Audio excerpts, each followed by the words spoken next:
नमस्कार, जय हिंद दोस्तों। कक्षा 9वीं के इस कोरोना काल के कारण अध्याय 1 को परीक्षा की दृष्टि से हटा दिया गया है। हम इस लेक्चर में बात करने वाले हैं अध्याय 2 बहुपद। जैसा कि विगत परीक्षाओं में इस अध्याय से 13 अंक के प्रश्न पूछे जाते थे, जिसमें 1 अंक, 4 अंक और 5 अंक के प्रश्न समाहित होते थे। लेकिन 2020 की परीक्षा में ब्रिज कोर्स को ऐड कर लिया गया था, जिसके कारण यहाँ से 4 अंक का प्रश्न पूछा नहीं गया था वार्षिक परीक्षा 2020 में। लेकिन इस बार कोरोना काल की दृष्टि को रखते हुए यहाँ से 13 अंक के प्रश्न पूछे जाने हैं, तो यहाँ से 4 अंक का प्रश्न शायद बन सकता है। तो हमें इस तरीके से तैयारी करना है कि 4 और 5 अर्थात यहाँ से बहुत ही इंपॉर्टेंट 13 नंबर जो हैं इस चैप्टर से बनते हैं। तो यहाँ जो वस्तुनिष्ठ प्रश्न है अर्थात 1 अंक के जो प्रश्न हैं उनकी संख्या यहाँ सर्वाधिक होती है, वो होती है 4। तो 4 अंक के वस्तुनिष्ठ प्रश्न पूछे जाएंगे। एक प्रश्न 4 अंक का और एक प्रश्न 5 अंक के प्रश्न यहाँ से पूछे जाते हैं, जो कि हमारा अध्याय 2 बहुपद है। चलिए हम इन महत्वपूर्ण प्रश्नों को इस लेक्चर में हल करेंगे, जो कि वार्षिक परीक्षा 2021 के लिए बहुत ही महत्वपूर्ण हैं। चलिए हम प्रश्नों को स्टार्ट करते हैं। यह प्रश्न है 3x के ऊपर 4 की घात ऋण 4x के ऊपर 3 की घात ऋण 3x ऋण 1 को x ऋण 1 से भाग दीजिए। अर्थात हमें एक बहुपद को किसी दूसरे बहुपद से क्या करना है, भाग देना है। जैसा कि हम संख्याओं में भाग देते हैं, उसी तरीके से हमें इन बहुपदों को आपस में भाग देना है। तो यहां पर जब हम हल करते हैं हल, तो हम यहां पर मान लेते हैं कि माना जो बहुपद हमारा बड़ा व्यंजक है इसको हम px मान लेते हैं। माना px बराबर 3x के ऊपर 4 की घात ऋण 4x के ऊपर 3 की घात ऋण 3x ऋण 1। तो इस तरीके से तो हम इस प्रकार से इसको px मान लेते हैं और जिससे हमें भाग देना है उसको हम मान लेते हैं gx। तो gx का मान यहाँ पे क्या हो जाएगा, x ऋण 1।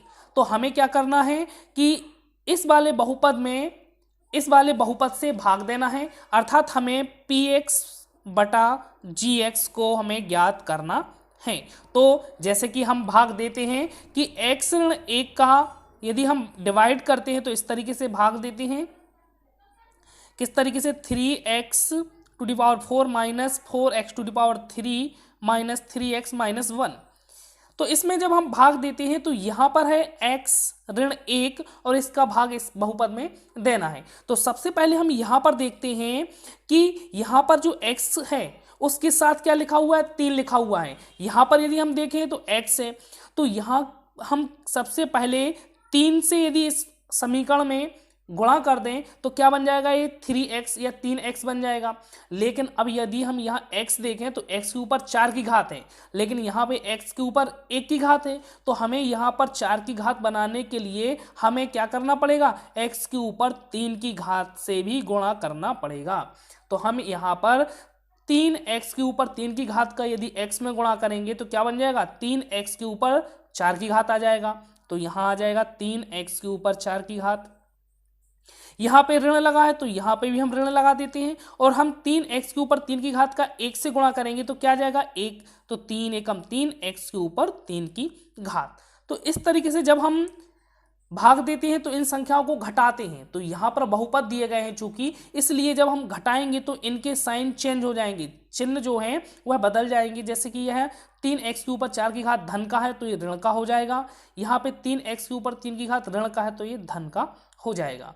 तो यहाँ से हम देखते हैं कि ये तो कट जाएंगे, कैंसिल हो जाएंगे, और यहाँ हम देखते हैं कि ये ऋण 4x के ऊपर 3 की घात है, यहाँ पे ये धन का हो गया 3x के ऊपर 3 की घात। तो ये आपस में घटेंगे तो किस तरीके से, एक ऋण का है एक धन का है अर्थात घट जाएंगे, और यहाँ पर 4 में से 3 घटेगा तो 1 बचेगा।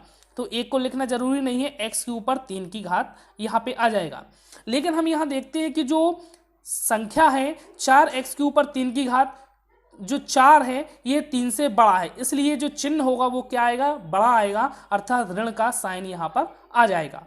अब हम इसको और उतार लेते हैं, -3x -1।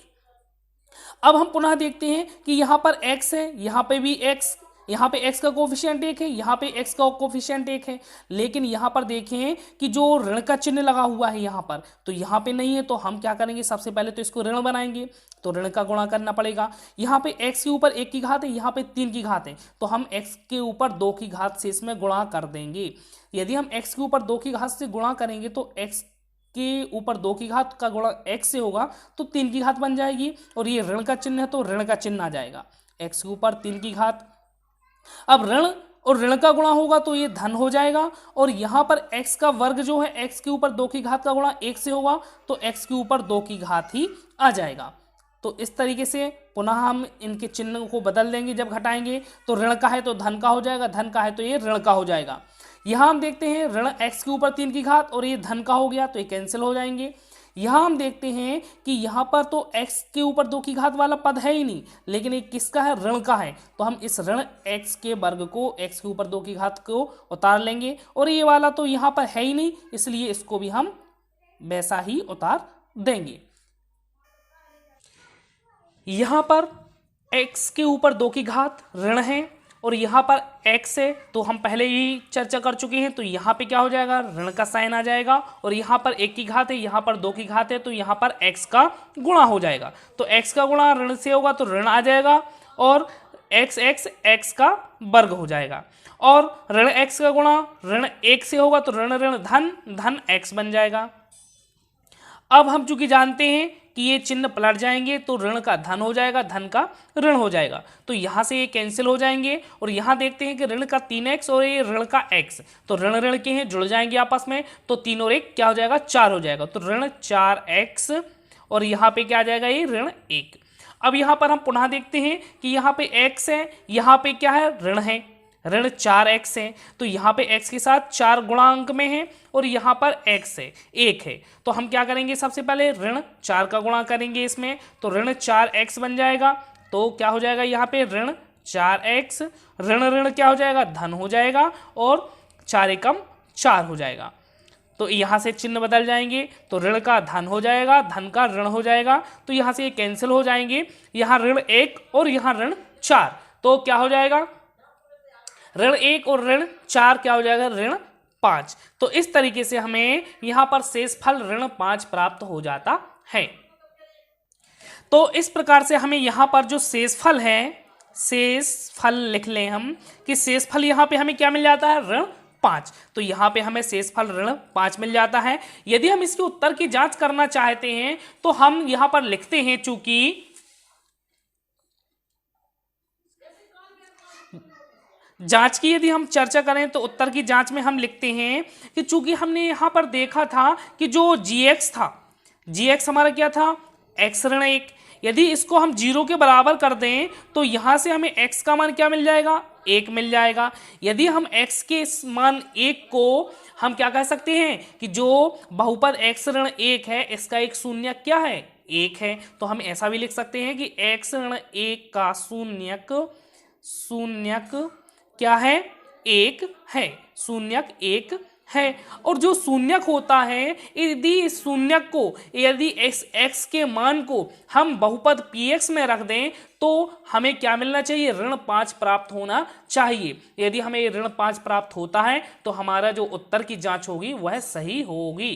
तो हम यहाँ लिखते हैं कि जो px था उसमें x का मान हम 1 रख देते हैं, तो हम यहाँ देखते हैं कि जो क्या था, 3x के ऊपर 4 की घात, तो x का मान 1 है और इसके ऊपर 4 की घात आ जाएगी, ऋण 4x के ऊपर 3 की घात अर्थात 1 के ऊपर 3 की घात आ जाएगी, ऋण 3x का मान 1 है तो 1 आ जाएगा, और ऋण 1। तो इस तरीके से हम इनको लिख सकते हैं। अब यहाँ हम देखते हैं कि 1 के ऊपर 4 की घात लगी है तो 1 ही मान आएगा, 3 एकम 3 हो जाएगा, ऋण 1 के ऊपर 3 की घात का मान 1 होगा, 4 एकम 4 तो 4 आ जाएगा, ऋण 3 एकम 3 और ऋण 1। तो इस तरीके से यदि हम देखें तो यहाँ पर क्या हो जाएगा, 4 और 3 7 और 1 8, ऋण के 8 हो जाएंगे यहाँ पर, और धन का 3 है तो हम जानते हैं चूंकि 3 ऋण कितना हो जाएगा यहाँ पे 8, तो यहाँ हम देखें कि जो 3 और 8 हैं ये आपस में धन ऋण के हैं इसलिए घट जाएंगे, तो यहाँ घटेगा तो क्या बचेगा 5। और हम देखते हैं कि यहाँ पे 8 बड़ा है 3 छोटा है और 8 के सामने क्या चिन्ह है ऋण का, इसलिए ऋण का चिन्ह आ जाएगा। तो हमें क्या मिल जाएगा यहाँ पे ऋण 5। तो हम कह सकते हैं कि जो हमारा शेषफल था वह ऋण 5 था, इसलिए हमारा जो उत्तर की जांच है वह भी क्या हो जाती है, पूर्ण हो जाती है। तो हम कह सकते हैं हमारा जो हल किया है, हमने जो बहुपद में भाग दिया है वह सही है। तो हम इस तरीके से उसके उत्तर की जांच को भी कर सकते हैं। तो इस तरीके से इस अध्याय से अभ्यास हेतु कुछ महत्वपूर्ण प्रश्नों को बतलाया गया है। तो अभ्यास हेतु प्रश्न, यहाँ पर पहला प्रश्न है px बराबर x के ऊपर 3 की घात धन 1 को x धन 1 से भाग देने पर प्राप्त शेषफल ज्ञात कीजिए। तो हमें जो px है इसमें x धन 1 से भाग देना है और शेषफल को बतलाना है, और साथ ही हम उत्तर की जांच को भी बतला सकते हैं। इसी तरीके से दूसरा प्रश्न है अभ्यास हेतु कि x के ऊपर 3 की घात धन 3x वर्ग धन 3x धन 1 को x धन 1 से भाग दीजिए। तो यह जो प्रश्न है अभ्यास हेतु ये बहुत ही महत्वपूर्ण है, जो कि विगत परीक्षाओं में पूछे गए हैं, इसलिए इन प्रश्नों को भी हल जरूर करें और कमेंट करें। जो समझ में नहीं आता है उसको कमेंट करके बतलाएं, उनको हम हल करके आपको उपलब्ध करवा सकते हैं। साथ ही इन प्रश्नों की PDF जो है आपको डिस्क्रिप्शन बॉक्स में मिल जाएगी। साथ ही YouTube चैनल मैथ्स हेल्प को आप सब्सक्राइब करें। धन्यवाद।